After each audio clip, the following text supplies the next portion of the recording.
blue-eyed people are the purest from the reptilians' point of view, and that they want to keep that bloodline pure because of how they need to use it. Yes. When I realized that it had to do with blonde hair and blue eyes, I could not do anything about my eyes, and I am not able to wear contacts or I would have brown eyes. But one thing I did do was cut my hair off, because that was part of the rank I was. My hair was down to my knees, and I colored my hair darker. And there were times when after I did cut it off, they had gotten to me, and so the hair would be light red. But that is being in compliance with them. And I did not want to be in compliance to them. I want to expose them, and this is part of it. And I won't be what they want me to be. When you look at some of the ancient accounts, like the Sumerian texts and many other accounts, they talk about the gods interbreeding with humanity. Is this relevant to the reptilian way of infiltrating the human race?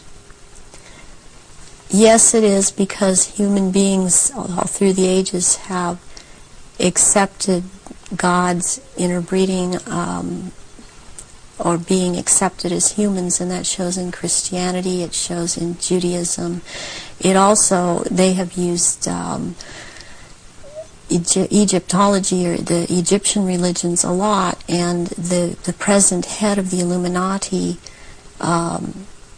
compares himself a lot with the Egyptian god Osiris and Horus, which is Osiris reborn, and also with the Arthurian legends of the Round Table. And he has a name, the name that he carries from that is Pindar, which actually means phallus of the dragon.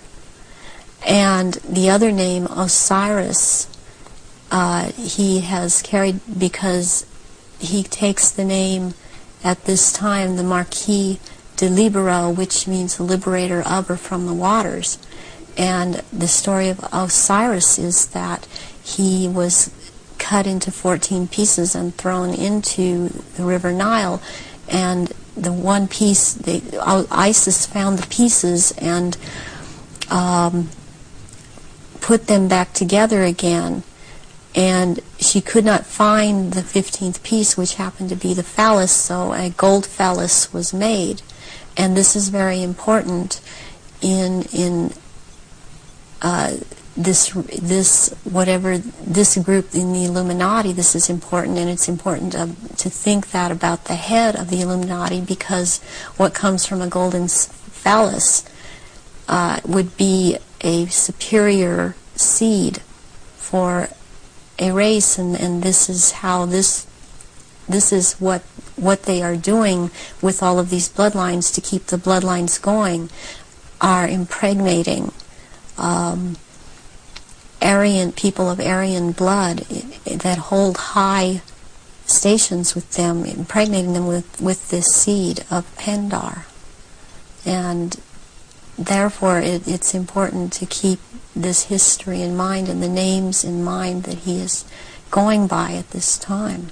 So would it be correct to say that the reptilians came to this planet because the Aryan Martians came to this planet, and that the Aryan Martians gone somewhere else that have followed them there? They would have pursued them all over the universe, yes. Can we now go into some specifics about your own experiences? What were you brought up to do? You say that you were identified as a bloodline before you were born. What was the role that you were brought through to play? The role that I was brought through to play was in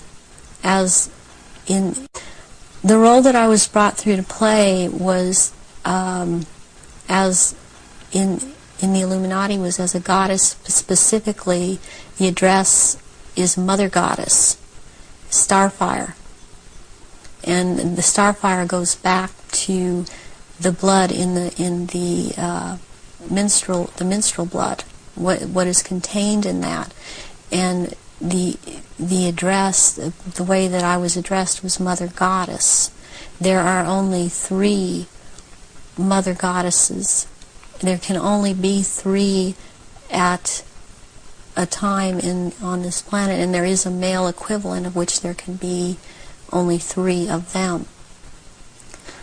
Why mind control someone to conduct these rituals, like yourself? Why don't these reptilians just conduct their own rituals? They don't seem to have the psychic abilities, and they look for people that have that, and people in the bloodline that have that. And I've had that.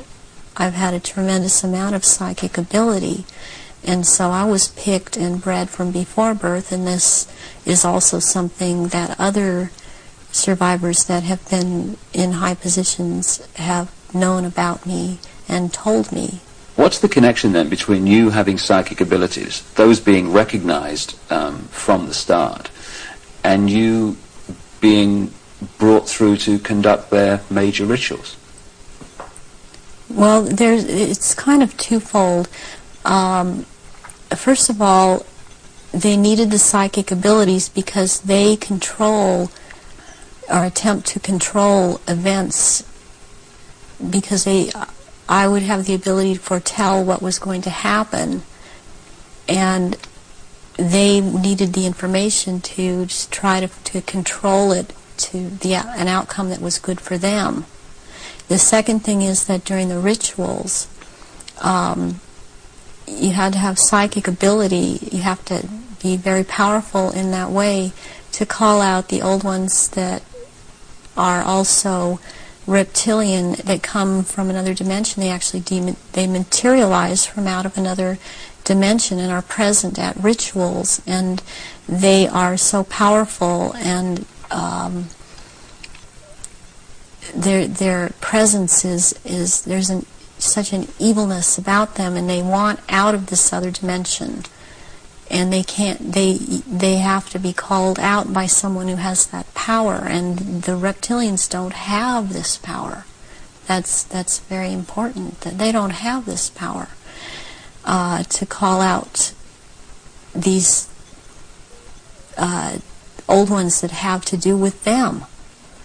And what is it that humans have that the reptilians don't have, that means they don't have the power to connect interdimensionally, and some humans do?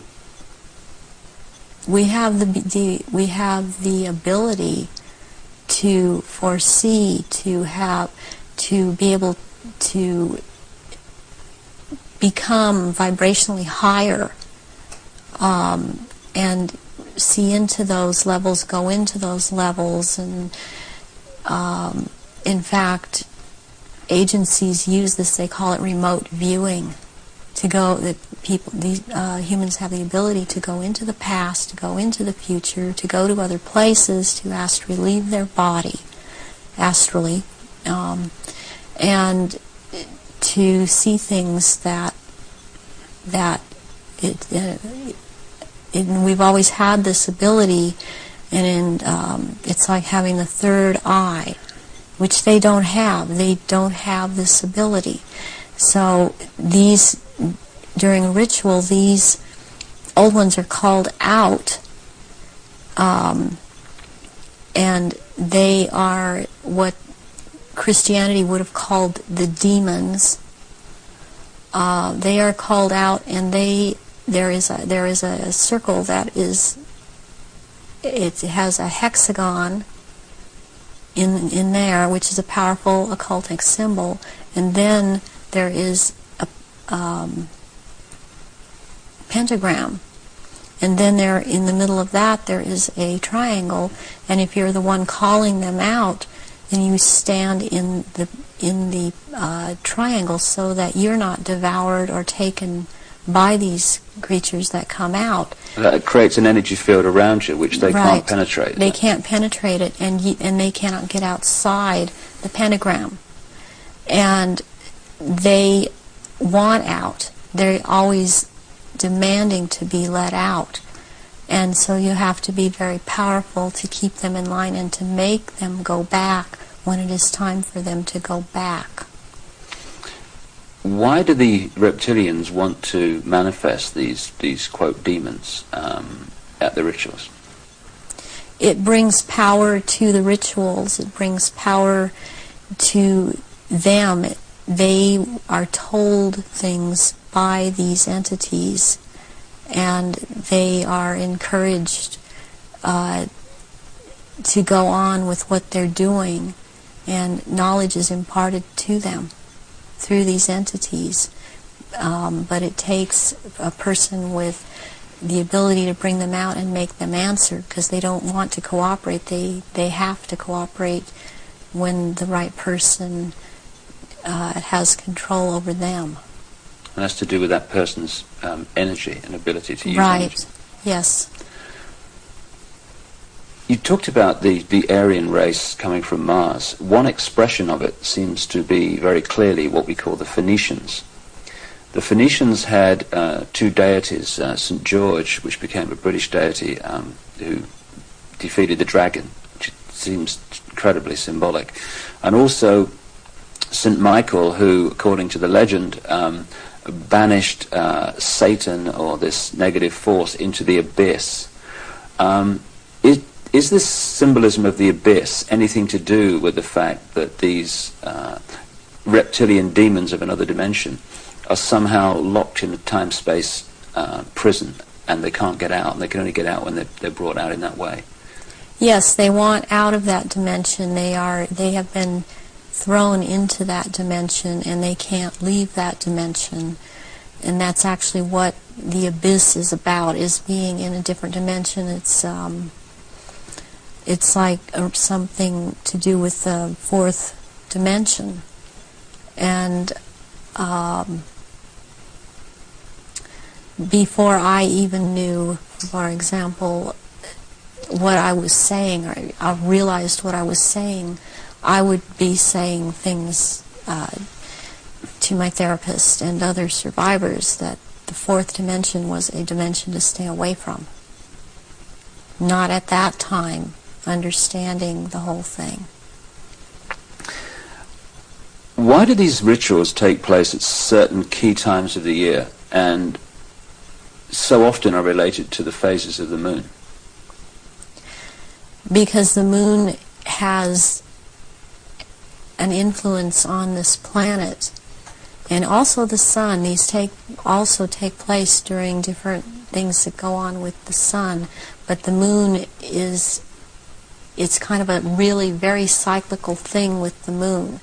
And it takes place on full moons, new moons. It has to do with the current religion, or what they're using, the Druid religion that they've taken and used. They still hold on to the Egyptology type of religion. They hold on to the Druidism, though, and they're currently calling themselves Druidic or Druid. And Druidism is tied in with the cycles of the moon, on which it has to do with planting, sowing, and harvesting. And there are so many days that they can use from this to their own purpose and their own end, that they bring it about. There's a lot of ritualization with Druidism, and they love ritualization. So take us through one of these rituals that you conducted.